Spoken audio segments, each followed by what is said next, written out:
주님만이 우리의 피할 반석이 되십니다. 우리가 주님 곁에 있다가 주님의 나라에서는 주님과 함께 살 수 있도록 인도하여 주시옵소서. 예수님 이름으로 기도드리옵나이다. 아멘. 오늘 말씀은 시편 61편입니다.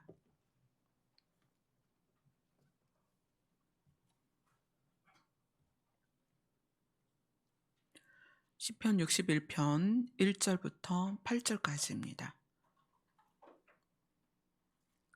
시편 61편 1절부터 8절까지 함께 읽도록 하겠습니다. 시작. 하나님이여 나의 부르짖음을 들으시며 내 기도에 유의하소서. 내 마음이 약해질 때에 땅끝에서부터 주께 부르짖으오리니 나보다 높은 바위 위에 나를 인도하소서. 주는 나의 피난처시요 원수를 피하는 견고한 망대이심이니이다. 내가 영원히 주의 장막에 머물며 내가 주의 날개 아래로 피하리이다. 주 하나님이여 주께서 나의 서원을 들으시고 주의 이름을 경외하는 자가 얻을 기업을 내게 주셨나이다. 주께서 왕에게 장수하게 하사 그의 나이가 여러 대에 미치게 하시리이다. 그가 영원히 하나님 앞에서 거주하리니 인자와 진리를 예비하사 그를 보호하소서. 그리하시면 내가 주의 이름을 영원히 찬양하며 매일 나의 서원을 이행하리이다. 아멘. 이 시편 61편은 우리 모두의 기도 제목일 거예요. 다윗은 왕이기도 하며 또 이미 어린 나이에 양을 치면서 사나운 동물들을 대적해서 싸웠던 사람이고 또 어린 나이에 골리앗 장군을 죽이기도 했던, 그래서 우리가 볼 때 다윗은 늘 용감하고 당당하고 믿음 있고 전진하는 그런 장수와 같은 사람일 거라고 생각하는데, 그런 다윗이 이렇게 고백을 하는 거예요. 나의 부르짖음을 들으시고 내 기도에 유의하소서.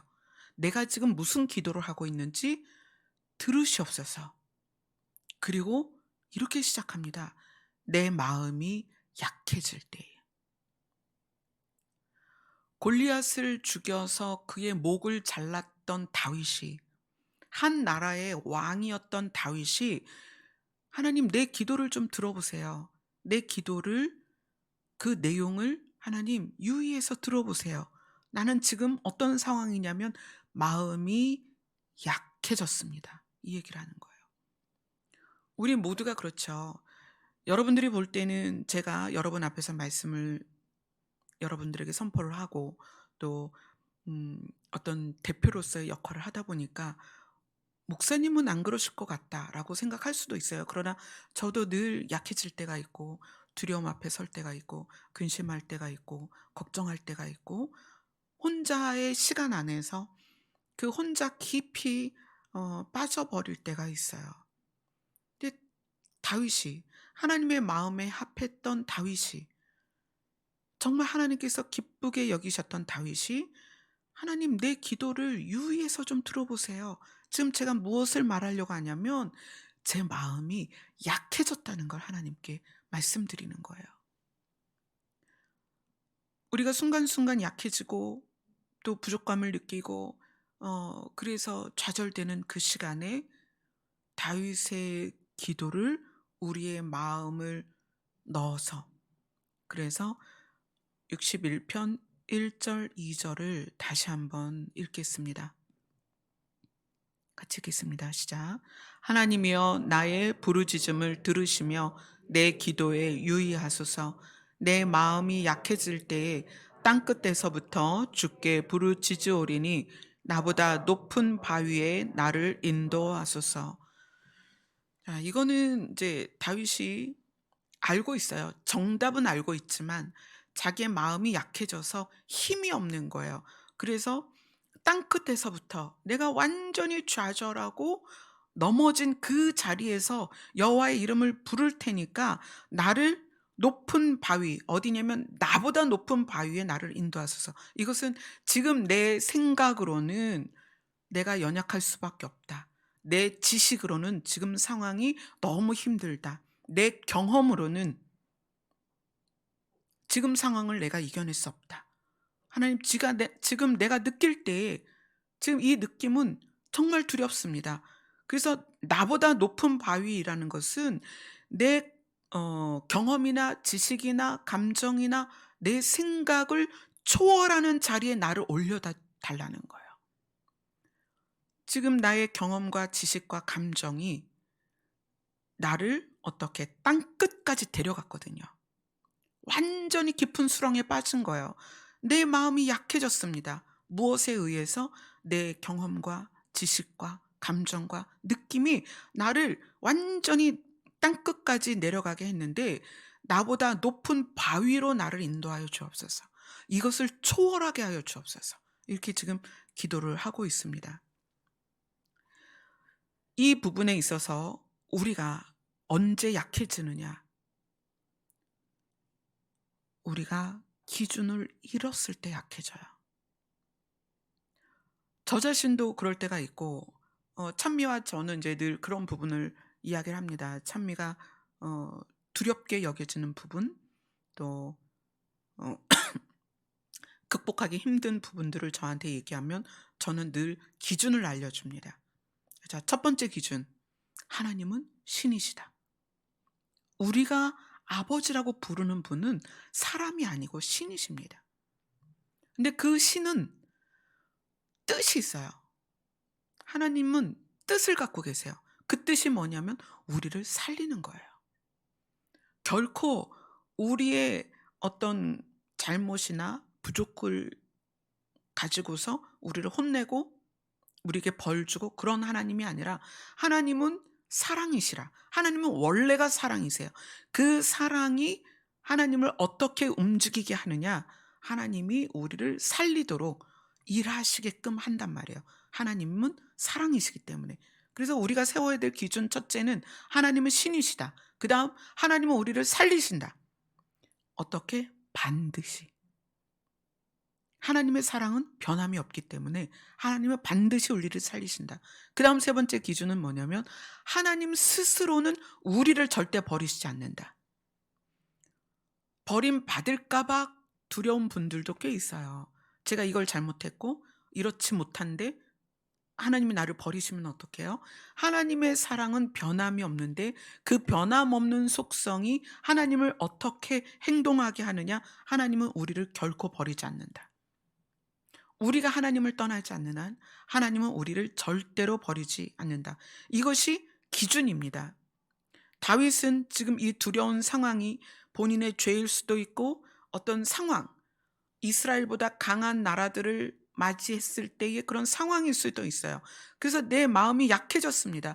얼마나 약해졌냐면 내 마음이 땅끝까지 끌려가서 완전히 지옥 같은 상황에 있는데, 나보다 높은 바위, 내가 알고 있는 지식과 경험을 초월하는 자리로 나를 인도하여 주옵소서. 근데 그것이 무엇이냐면 하나님이 세우신 기준이라는 거예요. 그래서 우리가 연약함이 왔을 때 우리는 무엇으로 돌아가야 되냐면 기준으로 돌아가야 된다.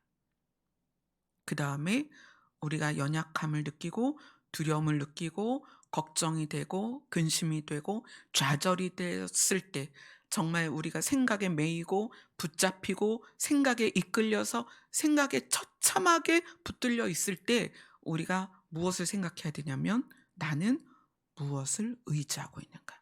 자, 그것이 3절이에요.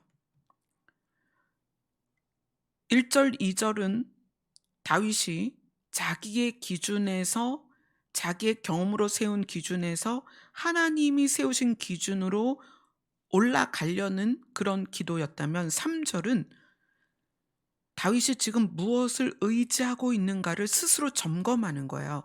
3절을 같이 읽겠습니다. 시작. 주는 나의 피난처시요 원수를 피하는 견고한 망대이심이니이다. 다윗은 이때뿐만 아니라 이미 자기의 인생을 통해서 계속 반복하여 경험했던 것이 뭐냐면, 하나님께 피하여서 하나님이 그를 살리신 거예요. 그 경험을 꺼내서 다시 하나님을 의지하는 자로서 내가 무엇을 의지하고 있는가를 점검하는 거예요. 우리가 두려움을 느낄 때, 걱정을 할 때, 근심을 할 때, 그때는 어떤 거냐면 내가 무엇을 의지하고 있는가에 그 의지하는 것을 살펴봐야 돼요. 내가 잠깐 내 노력을 의지했던가, 아니면 내 경험을 의지했던가, 물질을 의지했던가, 그러면 그것들은 죽은 것들이기 때문에 반드시 우리를 두렵게 합니다. 시편 18편으로 갑니다.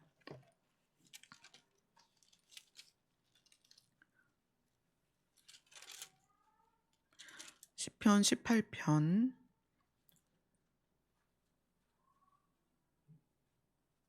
1절부터 6절까지입니다. 시작. 나의 힘이신 여호와여, 내가 주를 사랑하나이다.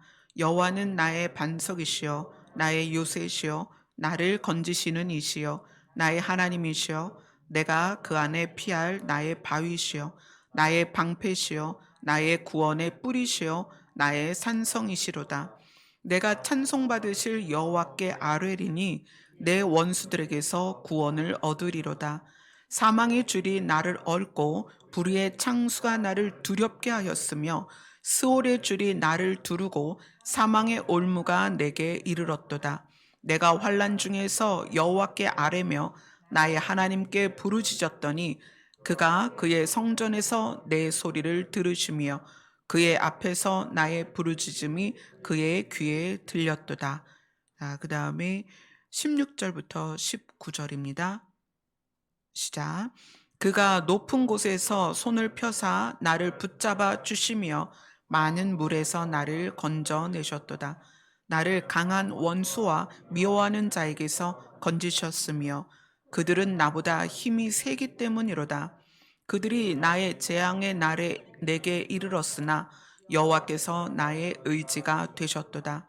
나를 넓은 곳으로 인도하시고 나를 기뻐하심으로 나를 구원하셨도다. 그가 높은 곳에서 손을 펴서 나를 붙잡아 주셨다는 것은, 그리고 건지셨다는 것은, 하나님이라는 분이 가지고 계신 세상은 내가 알고 있는 지식과 경험을 뛰어넘는, 우리의 지식을 초월하는 그 영역에 계시다는 거예요. 그래서 다윗이 그분을 의지했다는 거죠. 자, 그 다음에 29절부터 35절입니다. 같이 읽습니다. 시작. 내가 주를 의뢰하고 적군을 향해 달리며 내 하나님을 의지하고 담을 뛰어넘나이다. 하나님의 도는 완전하고 여호와의 말씀은 순수하니 그는 자기에게 피하는 모든 자의 방패시로다. 여호와 외에 누가 하나님이며 우리 하나님 외에 누가 반석이냐. 이 하나님이 힘으로 내게 띠띠우시며 내 길을 완전하게 하시며 나의 발을 암사슴 발 같게 하시며 나를 나의 높은 곳에 세우시며 내 손을 가르쳐 싸우게 하시니 내 팔이 놋화를 당기도다. 또 주께서 주의 구원하는 방패를 내게 주시며 주의 오른손이 나를 붙들고 주의 온유함이 나를 크게 하셨나이다. 아멘. 하나님께서 다윗을 어떻게 하셨다? 높은 곳에 세우셨다.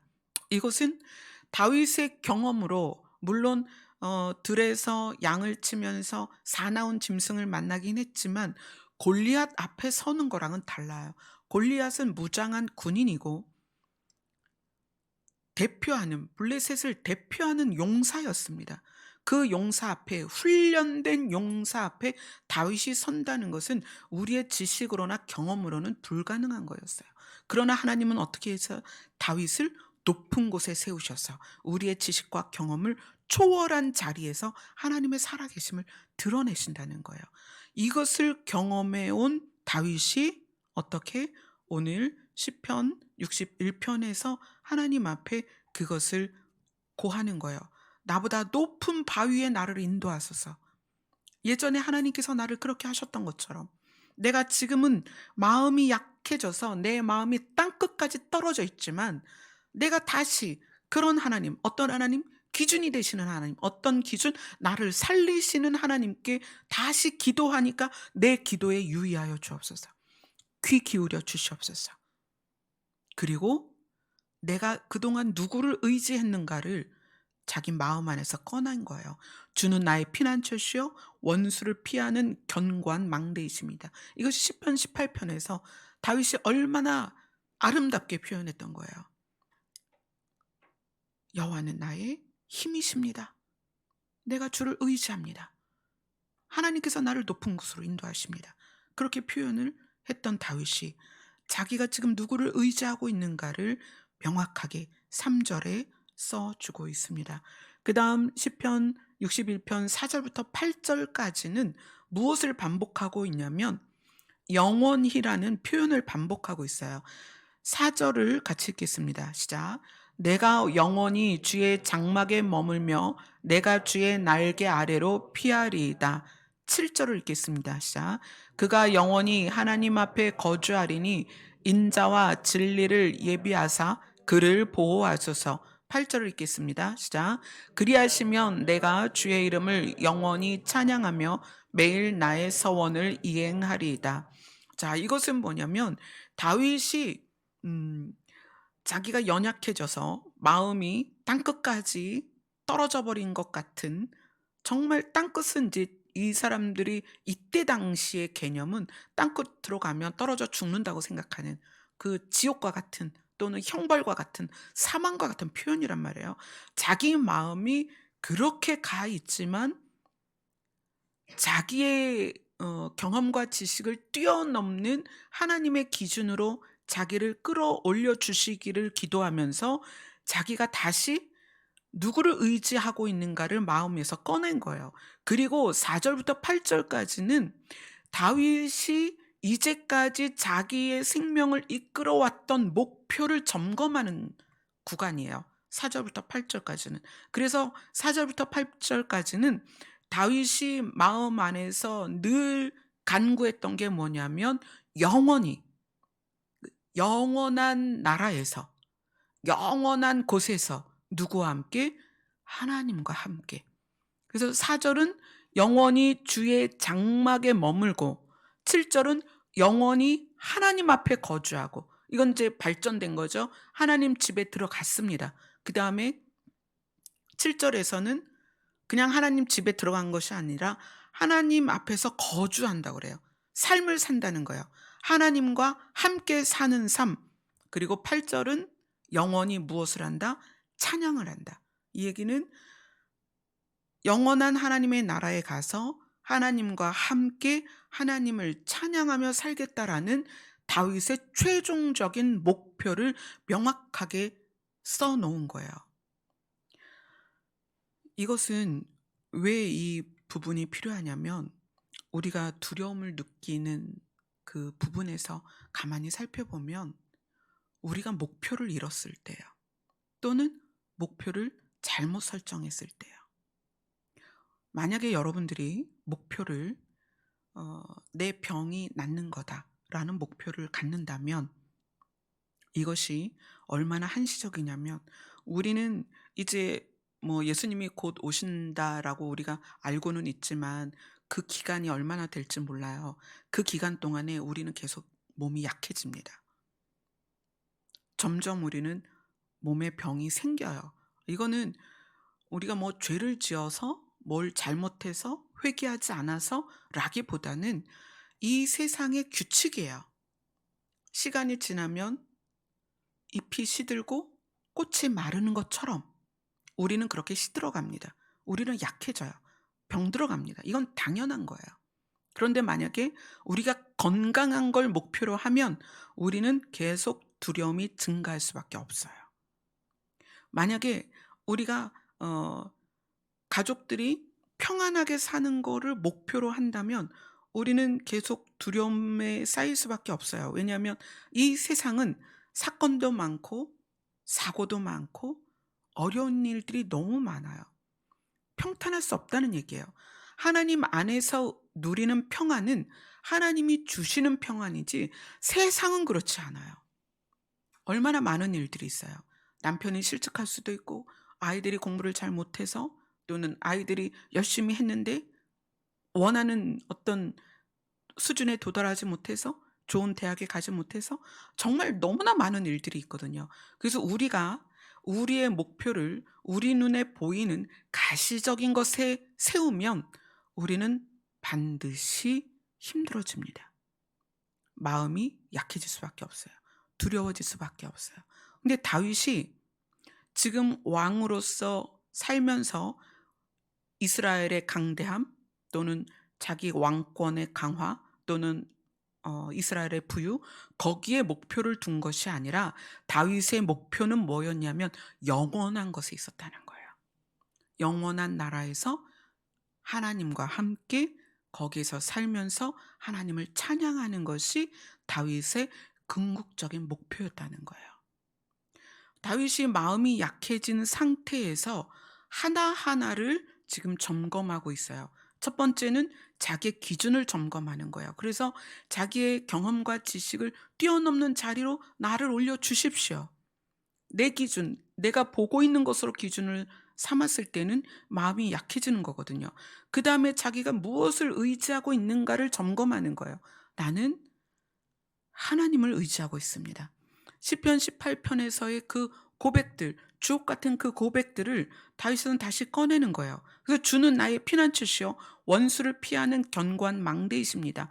그리고 4절부터 8절까지는 자기의 목표를 점검하는 거예요. 여러분이 현실에 있는 것을 목표로 세우면 또는 그것에 어떤 소망을 가지면 또 현실에 보이는 것에 기대를 가지면 우리는 실망할 수밖에 없어요. 왜냐하면 현실은 권세자가 사망이기 때문에 그래요. 그래서 우리가 눈으로 보고 손으로 만진 바 된 모든 것은 사라지고 병들고 약해집니다. 그래서 우리의 목표가 어떻게 돼야 된다? 다윗처럼 영원한 것으로 바뀌어야 됩니다. 그래야 그것을 우리 지금 눈으로 보이는 이 모든 세계를 초월한 평안이 있다는 거예요. 그래서 예수님이 내가 너희에게 평안을 줄 건데 내가 주는 평안은 세상이 감당할 수 없다. 세상은 이 평안을 너희에게 줄 수도 없다. 그렇게 말씀하시는 거예요. 이 목표를 점검하는 데 있어서 우리에게 중요한 게 뭐냐면 음 인식이라는 단어를 좀 생각을 해 봤어요. 인식이라는 단어는 뭐냐면 어 지식하고는 좀 달라요. 지식은 내 안에 들어오는 것이 그것이 목표예요. 지식은 내가 얻는 것. 지식을 얻은 것에서 인식은 뭐냐면 얻은 지식이 나에게 적용돼서 그것이 활동으로 나오는 것이 인식이에요. 지식은 내가 얻은 것으로 그 역할을 다 한 거예요, 지식은. 인식은 그 얻은 지식이 활용되는 거예요. 그래서 인식이라는 단어가 되게 중요한데 영원하다라는 것을 인식하면 영원하다는 것을 지식으로 알 수는 있어요. 그런데 그것이 우리 안에 들어와서 이것이 인식되어야 돼요. 영원하다는 것이 인식이 되면 시간 안에 있는 것과 시간 밖에 있는 것에 대하여 내가 선택하게 됩니다. 인식은 내가 가진 지식을 활용하는 거예요. 자, 하나님이 계시다. 그 여러분 다 아시잖아요. 그런데 하나님이 계시다는 것이 내 안에 들어와서 그것을 활용해서 실제로 삶에서 쓰여지지 않으면 하나님이 계시다라는 것은 여러분에게 지식으로 머무는 거예요. 하나님이 계시다는 것을 인식하면 그 다음에는 하나님이 계시다라는 것이 내 삶에 적용이 되는 거예요. 삶이 바뀔 수밖에 없어요. 그래서 성경은 지식으로 받아들여지는 게 아닙니다. 성경 말씀은 살아있고 운동력이 있어요. 성경 말씀은 우리에게 인식되어야 돼요. 인식되어서 어떻게 해야 되냐면 삶으로 그것이 적용돼야 되고 그래서 무엇인가 그것이 원동력이 돼서 바뀌어야 되는 거예요. 다윗이 자기의 목표에 대하여 다시 명확하게 인식하고 있는 거예요. '내가 영원히 주의 장막에 머물겠다.' 지금 내 마음이 약해져서 내 마음이 땅끝에 있는 이 상황에서 다시 한번 목표를 점검하는 거예요. '내가 목표로 하는 것이 무엇이냐? 나는 영원한 하나님의 집이다. 나는 그곳에서 무엇을 할 것이냐? 하나님과 함께 살 거다.' 무엇을 하면서? 하나님을 찬양하면서. 그러면 다윗은 어떻게 되겠어요? 그것이 인식되었을 때에 다윗의 삶에 그것이 적용이 되는 거예요.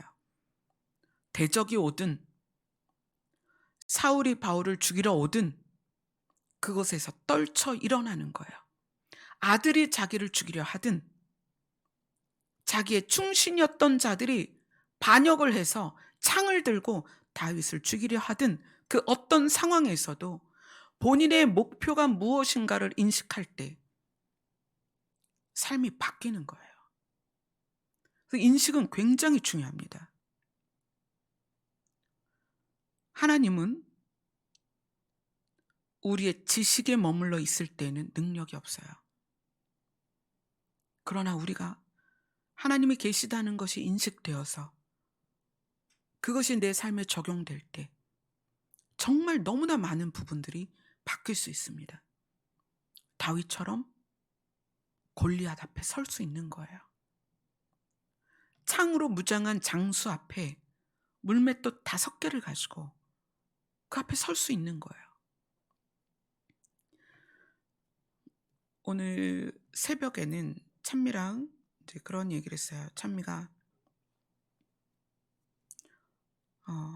이제 찬미는 그 자가면역 뇌질환으로 인해서 뇌에서 신경 전달 물질들이 균형을 잃은 거예요. 왜냐면 뇌의 면역력이 자기 뇌를 공격하는 상황인 거죠. 그런 자가면역 질환들이 뭐 루푸스도 있고 또 그 루마티스 뭐 그런 것도 자가면역 질환이에요. 찬미 같은 경우는 이제 뇌의 염증을 일으키는 거예요. 자가면역 질환의 분야 중에서. 그러다 보니까 뇌에서 이제 신경 전달 물질들이 균형을 잃어서 현실이 아닌 생각 안에서 찬미에게 어 없는 것을 있게끔 느끼게 하는 거예요. 뭐 예를 들어서 피부에 어떤 느낌이 온다든가 아니면 내가 지금 잠이 들면 뭔가 잘못될 것 같아. 그런 어떤 느낌이죠. 그러면 이제 잠을 못 자요. 또 움직이면 뭔가 어떤 나쁜 일이 생길 것 같아. 이건 지금 잘못된 인식이거든요. 잘못된 것이 내 안에 들어와서 내가 그것을 따라가게 하는 거예요. 그래서 찬미가 오늘 새벽에 그런 얘기를 하는 거예요. 엄마, 잠을 잘 못 자겠는데 잠을 자면 어떻게 잘못될 것 같다는 거예요. 그래서 그것은 생각 안에 잘못된 생각이 너에게 영향을 주는 거다. 그 생각과 현실은 전혀 다르다. 너의 현실은 잠을 자도 아무 일이 없고 너의 현실은 움직여도 아무 일이 없어. 그런데 그 뇌의 전달 물질들이 찬미에게 잘못된 정보를 지금 주고 있는 거고 찬미는 그 잘못된 정보를 생각 안에서 받아들여서 그것을 두려워하는 거야. 그러니까 요 생각 안에 있지 말고 생각을 깨고 나와서 현실로 와야 돼. 현실에 너는 전혀 문제가 없어. 움직여도 괜찮고 잠을 자도 괜찮아. 이렇게 오늘 새벽에 찬미랑 대화를 했어요. 그러니까 찬미는 현실이 아닌 잘못된 그 뇌의 전달 물질이 주는 어떤 영향을 받아들여서 그것을 이제 두려워하는 거예요. 그런 두려움이 있는 반면에 또 저는 어제 찬미랑 여기 내포 안에 그 운동기구들이 이렇게 길가에 많이 있어요. 그래서 찬미랑 와 신난다 운동하자 그리고 운동기구 올라가서 한 5-6개를 경험하고 났더니 그다음부터 걸을 때마다 고관절이 너무 아픈 거예요. 그러니까 제 기억이 어디로 갔냐면 20년 전에 고관절 염증으로 걷지 못하고 기어다니고 그랬던 그때로 딱 돌아간 거예요. 그래서 '큰일 났다. 어떡하냐. 이 고관절이 다시 아프면 내가 목회도 할 수가 없고 일상도 살 수가 없는데 큰일 났다.' 저도 어제는 잠깐 두렵더라고요. 그리고 인제 오늘 자고 일어나서 조금씩 인제 고관절이 아픈 게 아니라 운동을 안 하다가 갑자기 그 운동기구 갖고 운동하고서 인제 신경과 근육들이 어 통증을 일으키는 거라는 생각이 들고, 그래서 이제 또 좋아지고 있어요. 우리는 두려움의 시작이 아주 작은 것에서부터 시작이 되고 생각의 오류로부터 올 수도 있고 또 현실적인 일에서도 올 수가 있어요. 사실 저에게서 질병은 너무나 분명한 현실이거든요. 이 질병 때문에 너무 고생을 많이 했고 그래서 그것이 저에게는 틀림없는 현실이란 말이에요. 그런데 생각 속에서 얻는 두려움이든 현실에서 내가 겪어야 될 두려움이든 간에 우리는 무엇을 생각해야 되냐면 그런 두려움을 딱 만났을 때 우린 다시 기준으로 돌아가는 거예요. 하나님은 어떤 분인가? 내가 어떤 상황에, 그것이 생각 속의 두려움에 있든 현실적인 어려움에 있든 하나님은 나를 살리실 거다. 그리고 어떤 기준으로 가야 돼요? 하나님이 끝까지 우리를 책임지실 것인데 그 끝이 어디냐면 다윗이 목표로 하고 있는 영원한 나라라는 거예요. 하나님은 영원한 나라까지 우리를 인도하실 것입니다. 그래서 우리는 우리의 목표점을 여러분이 늘 바르게 세워야 돼요. 우리의 목표는 지구도 아니고 내가 원하는 것도 아니고 우리의 목표는 하나님의 나라다. 아멘. 하나님은 그것을 위해서 예수님을 이 땅에 보내셨다. 그리고 참된 안식과 참된 평안과 참된 쉼은 어디에서? 하나님의 나라에서만 가능하다. 아멘. 오늘 다윗이 짧은 시편이지만 이 시편 안에서 자기의 기준을 점검하고 그다음에 자기가 누구를 의지하고 있는가를 점검하고 자기의 목표를 점검한 아주 귀한 시입니다. 여러분들도 다윗처럼 마음이 약해졌을 때 이 세 가지를 점검하세요. 내 기준이 무엇인가? 내가 가지고 있는 기준. 하나님이 나에게 세워주신 기준. 그리고 내가 누구를 의지하고 있는가? 내가 의지하고 있는 분이 어떤 분인가? 그 다음에 나의 목표가 무엇인가? 이 세 가지를 늘 점검하면서 우리가 약해졌을지라도 하나님은 우리를 이러한 점검 가운데 어디로? 높은 바위로 나를 인도하실 것입니다. 아멘. 아멘. 우리 찬양합시다.